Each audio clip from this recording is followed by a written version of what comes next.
సామెతల గ్రంథము 15వ అధ్యాయము 15th చాప్టర్ 17th వర్స్. సామెతల గ్రంథము 15వ అధ్యాయము 17వ వచనము. పగవాని ఇంట క్రొవ్విన ఎద్దు మాంసము తినుట కంటే ప్రేమగల చోట ఆకుకూరల భోజనము తినుట మేలు. ప్రియులారా, దేవుడు ఇక్కడ అనేకమైన విషయాలను ఈ సందర్భం ద్వారా మనకు తెలియచేయాలని ఆశ కలిగి ఉన్నారు. మనం జాగ్రత్తగా ఆలోచించినట్లయితే, జాగ్రత్తగా ధ్యానించినట్లయితే పగవాని ఇంట అంటున్నారు. ఇంతకీ పగవాడు ఎవరు? పగవాడు ఎవరు ఇంతకీ అనగానే మరి మనం పేతురు గారు రాసినటువంటి మొదటి పత్రికలో 5వ అధ్యాయంలో 8వ వచనం మనం జాగ్రత్తగా గమనించినట్లయితే కనుక మనకు అర్థమవుతుంది. ఏమని? నిబ్బరమైన బుద్ధి గలవారై మెలకువగా ఉండుడి, మీ విరోధి అయిన అపవాది ఎవనిని మృంగుదునా అని వెతుకుచూ తిరుగుచున్నాడు. అంటే ఎవరు పగవాడు ఇంతకి అనగానే పంపు దగ్గర లేదంటే ఇంటి పక్కన ఉన్నటువంటి వాళ్ళ దగ్గర నుంచి ఏదైనా డ్రైనేజీ వాటర్ మన ఇంట్లోకి వస్తే వాళ్ళ మీద గొడవ పెట్టుకొని వాళ్ళని పగవారుగా ఫీల్ అవటం కాదు. పంపుల దగ్గర బిందులు మారినప్పుడు వాళ్ళని పగవారుగా ఫీల్ అవటం కాదు. నువ్వు బస్సు ఎక్కాలనుకున్నావు, అక్కడ నీ కర్చీఫ్ వేసావు, నీ కర్చీఫ్ తీసి కింద పడేసి నేలతో తొక్కేసి అతను కూర్చున్నారు. అతను నీకు పగవాడు కాదు.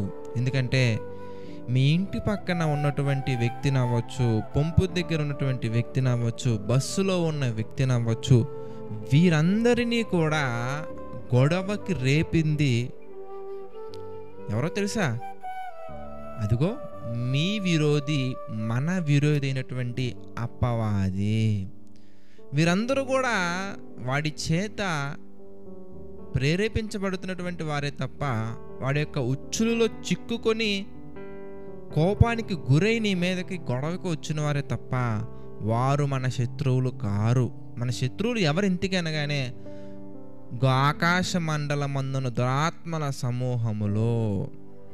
ఎఫెసీయులకు రాసినటువంటి పత్రిక మనం జాగ్రత్తగా ధ్యానించినట్లయితే కనుక ఎఫెసీయులకు రాసినటువంటి పత్రిక 6వ అధ్యాయం మనం చూద్దాం.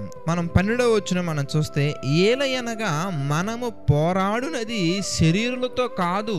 మనం పోరాడేది శరీరులతో కాదు కానీ ప్రధానులతోనూ అధికారులతోనూ ప్రస్తుత అంధకార సంబంధులకు లోకనాథులతోనూ ఆకాశ మండలమందున్న దురాత్మల సమూహములతోనూ మనం పోరాడుచున్నాము. అంతేగాని శరీరాన్ని ధరించుకున్నటువంటి ఇగో నీ చుట్టూ మన చుట్టూ ఉన్నటువంటి మనుషులతో మన పోరాటము కాదు.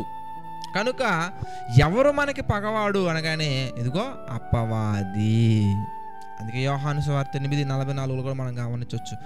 మీరు మీ తండ్రి యగు అపవాది పిల్లలు, అపవాది సంబంధులు.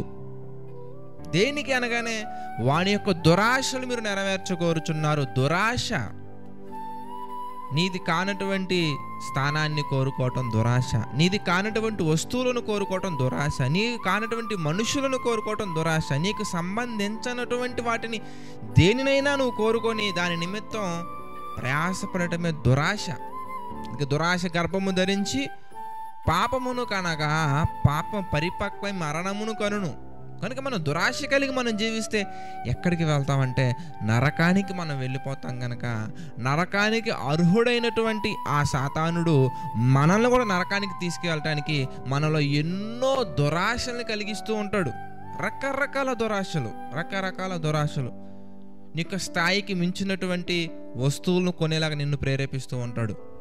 నీ యొక్క స్థాయికి మించినటువంటి ధనాన్ని సంపాదించడం కొరకు నిన్ను ప్రేరేపిస్తూ ఉంటాడు. నీకు సంబంధించినటువంటివన్నీ కూడా నీకే కావాలి. ఇగో వాడికి ఉంది, నీకెందుకు లేదు, ఆమెకు ఉంది, నీకెందుకు లేదు, ఆఖరికి వీడికి కూడా ఉంది, నీకెందుకు లేదని మనలో అనేకమైనటువంటి ఆశల రూపంలో దురాశలను రేకెత్తిస్తూ ఉంటాడు. అందుకే ఎంత ఉన్నతంగా కనిపించినా, ఎంత గొప్పగా కనిపించినా, ఎంత రిచ్గా కనిపించినా అపవాదికి సంబంధించినటువంటి వాడి ఇంట్లో అనగా అపవాదిని ఆరాధిస్తూ అనగా అపవాదికి సంబంధించిన వాటిని ఆరాధిస్తూ అపవాది యొక్క ఉద్దేశాల లక్ష్యంగా బ్రతికేవారు మన చుట్టుపక్కల కొంతమంది మనకు కనబడుతూ ఉంటారు అప్పుడప్పుడు. అలాంటి వారయ్యా అంటే ఎదుటి వారిని క్షమించాలి అనే మనస్తత్వం వారికి ఉండదు. నిన్ను వల్ల నీ పొరుగు వారిని ప్రేమించాలనే మనస్తత్వం వారికి ఉండదు. ఏది ఏమైనా కానీ నేను అనుకున్నది నెగ్గాలి, ఏది ఏమనుకున్నా కానీ నేను అనుకున్నది జరగాలి అనే ఒక పంతంతో ఉంటారండి కొంతమంది.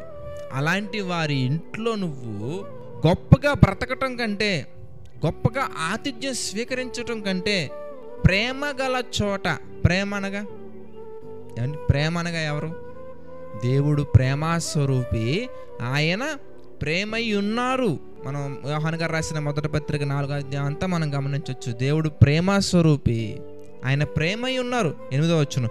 కనుక my dear brothers and sisters, మనం జాగ్రత్తగా ధ్యానించినట్లయితే దేవుడు ఉన్న చోట మనం తక్కువ స్థితిలో ఉన్నట్టుగా కనిపించితే కానీ అక్కడ ఉండటమే మేలు మనకి.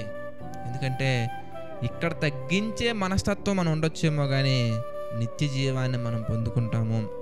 ఈ దేహముతో ప్రభువుని స్తుతిస్తూ, ఈ దేహంతో దేవుణ్ణి ఆరాధిస్తూ, ఆత్మతోను సత్యముతో ఆయన ఆరాధిస్తూ, ప్రతి క్షణం కూడా ప్రభువుకు కృతజ్ఞతాస్తుతులు చెల్లిస్తూ, ఏది ఏమైనా కూడా దేవుని చిత్తమే నెరవేరాలని ఆశ కలిగి జీవించే వారింటికి వెళ్తే, వాళ్ళ ఇంట్లో తినటానికి ఏమీ లేకపోయినా కానీ, వారింట్లో కూర్చోడానికి సోఫాలు లేకపోయినా కానీ, వారింట్లో ఏసీ లేకపోయినా కానీ, వారింట్లో సెక్యూరిటీ గార్డ్స్ లేకపోయినా కానీ, వారి ఇంట్లో నీకు కావలసినటువంటి సదుపాయాలు లేకపోయినా కానీ నీవు వారి దగ్గర ఉన్నావంటే కనుక అనేకమైనటువంటి అనుభవ జ్ఞానం నేర్చుకొని దేవుని యొక్క ఆశీర్వాదాలు పొందే విధంగా మనం ఉండొచ్చు. కనుక my dear brothers and sisters, ఈ ఉదయకాల సమయమున శ్రేష్టమైన దాన్ని ఎన్నుకుంటారని మనస్ఫూర్తిగా ఆశిస్తున్నాను.